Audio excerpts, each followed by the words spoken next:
Monster City Madhouse, a year-round online store full of Halloween and classic horror shirts, with an emphasis on the vintage look. Use code SAVE10 for 10% off your order. MonsterCityMadhouse.com. Free shipping and financing's available.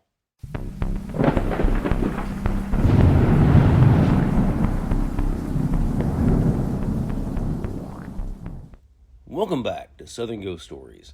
I am the American historian, Alan Searcy. Hey, Happy New Year, guys. I mean, it's here. Wow, 2025. It's gone. 2025. I had a lot of fun. I did shows in Wisconsin, Tennessee, Kentucky, Alabama.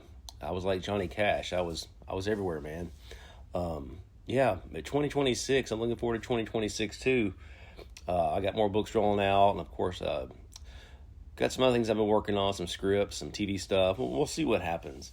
But I know I got some events in Kentucky, Tennessee, but I'm looking for some more speaking engagements this year. If you got some events or know someone looking for some speakers, have them hit me up. I'm always loving to travel and meet new people and tell some stories. So also pick up some of the books. Below the Trestle, that was a big hit last year. The Public Goat Man in Louisville. If you don't know the story, there's a monster they say lives in outside of Louisville and throws people off the train trestle there. A lot of fun. I adapted it and made it into something. It's weird, wild. I've talked to some studios about maybe make it into a movie. So we'll see. It's got some really good reviews on Amazon.com. And everybody loves a good Goatman story, right? So, we'll see what happens. But also, be sure you're following Southern Ghost Stories on Facebook and Instagram. Send us some questions, comments, and I've been trying to answer them here on the show. And as far as answering questions, it's not really a question, it's more of a debate. I met a guy over the weekend in Bowling Green, Kentucky, and we were talking, and he was trying to tell me that Octagon Hall, the Andrew Jackson Caldwell house there in Bowling Green, in Franklin, Kentucky, sorry, a little bit south. He was telling me it was the most haunted place in Kentucky.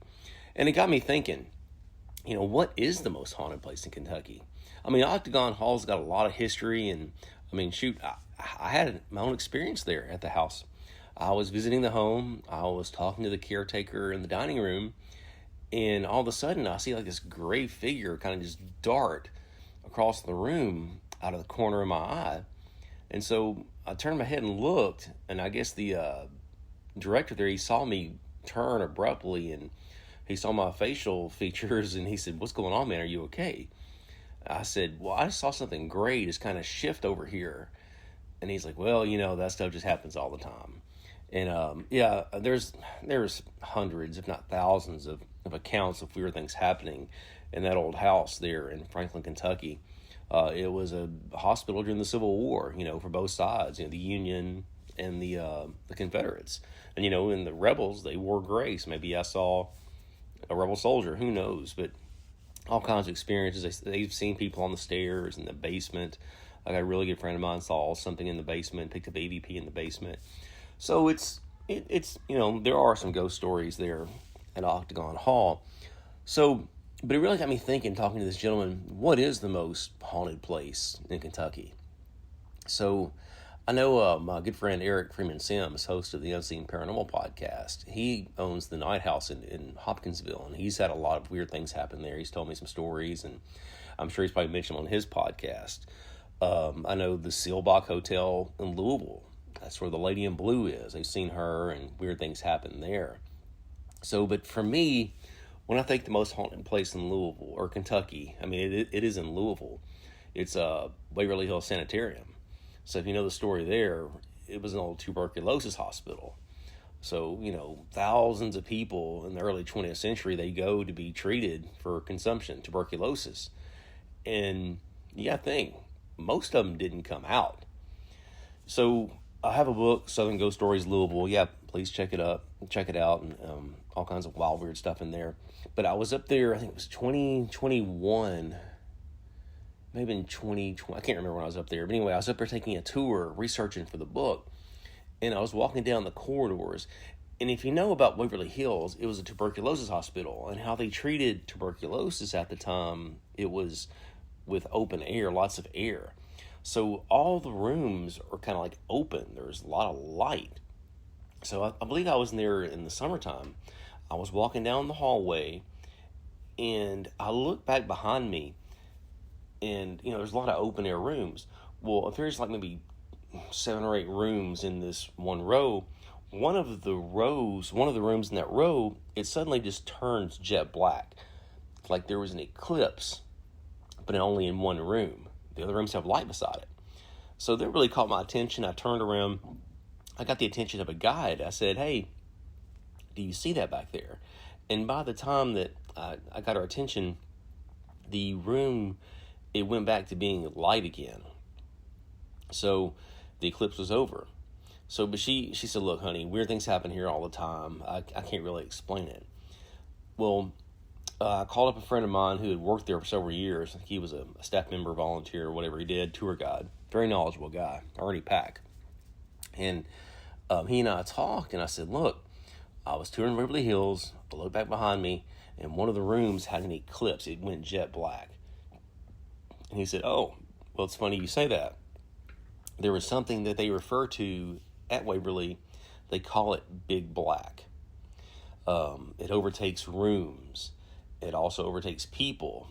He told me that one night he was working, and I think he was down there on the first floor, and the next thing he knows, he's at his house like 12 hours later, but he has no recollection of how he got home.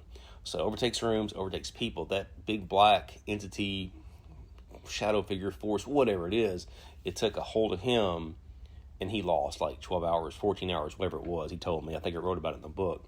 But yeah, and there's other accounts of Big Black there at Waverly Hills Sanitarium. So yeah, Waverly Hills, for my money, is probably the most haunted place. There's places in old Louisville, some of those old houses there, the old money part. A lot of those, they say they're haunted. I know the Brown Hotel is haunted. They say the old guy who started it, Mr. Brown, they see him walking around. But Waverly Hills, I believe, is probably the most haunted place, in my opinion. But yeah, go take a tour. They have tours. I think you can even stay overnight. I talked to a guy who did an overnight investigation, and he was walking down one of the hallways, and there was this man kind of just shuffling in front of him, like going really slow.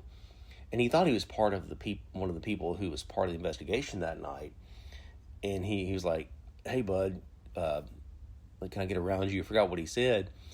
As he's talking to the guy had disappeared. So, yeah, weird things happen there. Lots of folks died at Waverly Hills. So, yeah, go take you a tour, man. It's a really, if you watch the ghost hunting shows on TV, it's like the mecca for the paranormal in the United States.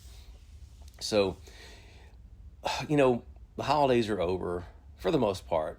But I found something I kind of wanted to jump in and talk about. I talked about a lot of the folklore in the previous episodes. I guess a few weeks ago I was talking about Hans Trap and Frau Perche and some of those really weird legends from around the country. Hans Trap, he's the Christmas scarecrow, German folklore. Well, when we think of Christmas here in America, we usually picture a jolly, bearded man wearing red, a benefactor, a saint, someone who rewards the good and simply ignores the bad. But if you travel north, like far north, to the volcanic rock and glaciers of Ireland, the holiday season wasn't historically a time of comfort. It was a time of survival.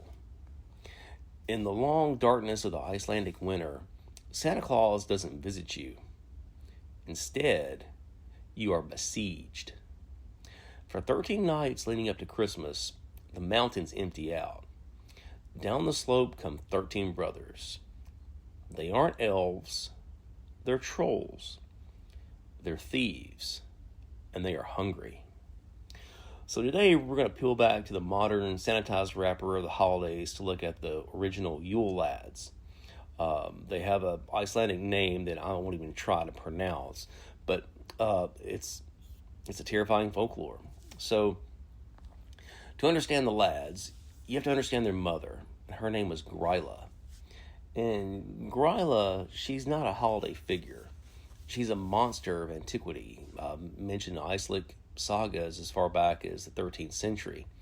She's an ogress, often depicted with hooves, 15 tails, and an insatiable appetite. In old folklore, Grýla didn't bring cold, naughty children. She brought a sack. She would descend from her mountain cave and she would hunt down children who disobeyed their parents. She stuffed them into her bag and dragged them back to her lair. There, the naughty kids were boiled in a giant cauldron and then eaten.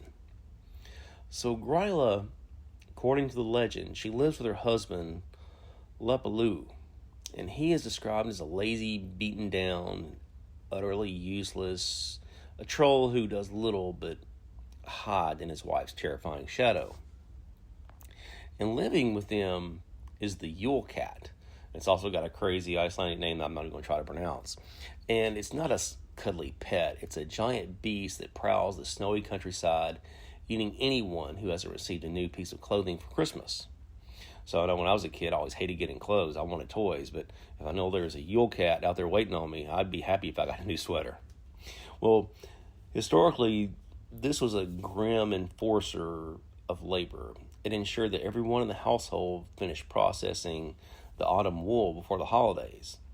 Well, if you were lazy, you didn't get new clothes. And if you didn't get new clothes, the Yule cat got you. So that's the family tree, and from this house of horrors, well, there's 13 sons. The Yule Lads were historically depicted as criminal pranksters. Each one has a specific name that describes their particular method of harassment. They arrive one by one, starting on December 12th, and the last one arrives on Christmas Eve. And let's go through the roster night by night.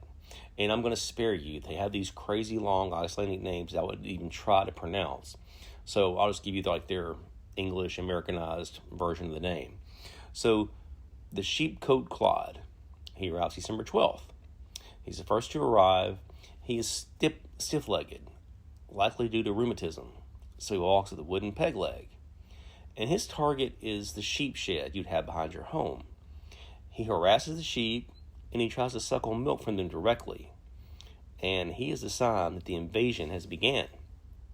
Well, next comes Gully Gawk on December 13th. He hides in the gullies and ravines around the farm. He waits for the farmhands to get distracted, and then he sneaks into the barn to steal the foam off the buckets of the fresh cow milk. Well, December 14th, Stubby. He is the shortest of the brothers. His crime is petty theft in the kitchen. He waits until all the cooking is done, and he steals the frying pan so he can eat the crust and grease left burning on the edges. Kind of harmless, right? Well, December 15th, his other brother comes in, the Spoonlicker. Skinny and malnourished, Spoonlicker sneaks into the houses to steal the porridge. Actually, I'm sorry, he steals the spoon that he uses to stir the porridge. He licks the spoon, and that's how he survives, the Spoonlicker. Well, that's kind of weird. Anyway, well, the Pot Scraper, December 16th. Similar to his brother, Pot Scraper waits for the families to finish their meals. When they leave the pots unwashed, he snatches them from the stove to scrape out the leftovers.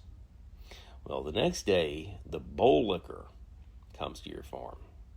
And this lad is a hider. In old Iceland, people ate from wooden bowls with lids. Bowl Licker hides under the beds.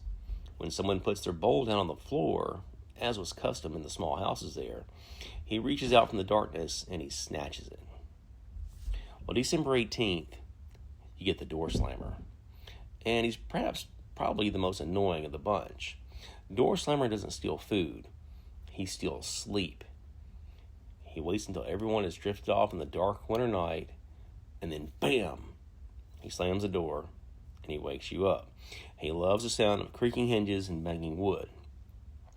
So December 19th, this is the Skyr Gobbler. And this lad has an affinity for skyr, which is the Icelandic yogurt-like cheese. He breaks into the pantry and devours any of the cheese until he's just bloating and howling. He's eating so much he can't move. Well, on December 20th, the Sausage Swiper arrives. And he's agile. Sausage Swiper, he climbs into the rafters of the house where the sausages are hung to smoke. He hides in the soot and smoke, and he snatches the meat when no one's looking. So December 21st, and this one here is my favorite. Kind of creepy, actually. The Window-Peeper. And the Window-Peeper isn't just looking for food. He's casing the joint. He stares through the windows, looking for things to steal, but mostly just watching the family inside. While other of the lads are driven by hunger, stealing milk, meat, yogurt, Window-Peeper, he's kind of just a voyeur. And the old stories imply he wasn't looking for food, he was casing the house to see if the children were asleep, or if he had things worth stealing. But his primary trait is simply just watching from the darkness. I mean, it's really, really eerie. So in an old turf house in the middle of the pitch black winter, the idea of a troll's face pressed against the glass in the middle of the night, that's just pure nightmare fuel. Well, December 22nd, this guy's pretty wild too, the doorway sniffer. The doorway sniffer has an abnormally large nose, and he uses it to smell the Christmas bread that's usually baked in the home. He stands in the crack of the doorway, inhaling the scent before rushing in to steal the bread or cakes, pastries, whatever it was being made. So December 23rd, on St. Thorlak's Day, the day before Christmas Eve, that's when Meat Hook arrives. He carries a long hook. He climbs onto the roof and lowers his hook down the chimney to snag the smoked lamb hanging above the fire. Well, the candle beggar, December 24th. The final brother arrives on Christmas Eve. In old times, candles were made of tallow, which, of course, is animal fat. And it was the only light, really, against the winter darkness. The candle beggar follows children around. He steals their candles, leaving them stuck in the dark. And then he ate the candle for the tallow. Well, there's also a few other brothers. As the, Icelandic legend lore, as years go on, things get tweaked, changed. There's a couple extra that seem to have been added throughout the year. The lung splatter. So he was described as carrying his own lungs outside his body and dragging them behind him. And he would try to slap people with his own wet, bloody lungs. And he was kind of probably removed from the canon or from the legend because that's kind of just grotesque and kind of probably too scary for children to hear, just my opinion. Well, there's also the skirt blower. And he was a lad who would hide in the winds and blow women's skirts up. And he was a menacing sexual harassment waiting to happen. And he's not really just a mischievous thief like his other brothers. So, just as the Yule Lads arrive one by one to besiege the mountainside farms, they leave one by one. But they do not go quietly. And their departure triggers a night that is considered far more dangerous and far more supernatural than Halloween. So, on Christmas Day, December 25th, while the rest of the world is celebrating, the first lad, Sheepcoat Clod, grabs a stiff wooden leg and begins the long trek back up the highlands. On December 26th, Gullygawk follows him. On the 27th, Stubby. Day by day, the house empties, the scratching in the wall stops, the food stops disappearing, and you might think this would be a relief, right? But in the old lore, the presence of the lads, monsters as they were, they filled the void. As they leave, the silence of the subarctic winter rushes back in. Well, the departure concludes on January 6th, the Feast of the Epiphany. On this day, the final brother, Candlebeggar, that's when he takes his leave. And this is kind of significant, according to their lore. Candlebeggar is the only one, he's the one who steals light. And when he leaves, he figuratively takes the light of the festival with him, plunging the world back in the mundane darkness of January. And it's on this night, the last troll is gone, and the real trouble begins. So, in Iceland, January 6th is known as Pritidin, which is called the 13th, which doesn't make any sense because it's on the 6th. Anyway, that's their legend. It's believed on this night the barrier between our world and the supernatural world dissolves completely. The lads are gone, but their departure leaves a vacuum the others rush in to fill. If you're a character in a folklore story, this is the night things go wrong. There are 3 primary dangers associated with the 13th night. The 11 migration, or hidden people. They're not cute elves. They're powerful, territorial, and dangerous. On January 6th, they move their homes and travel in great processions across the countryside.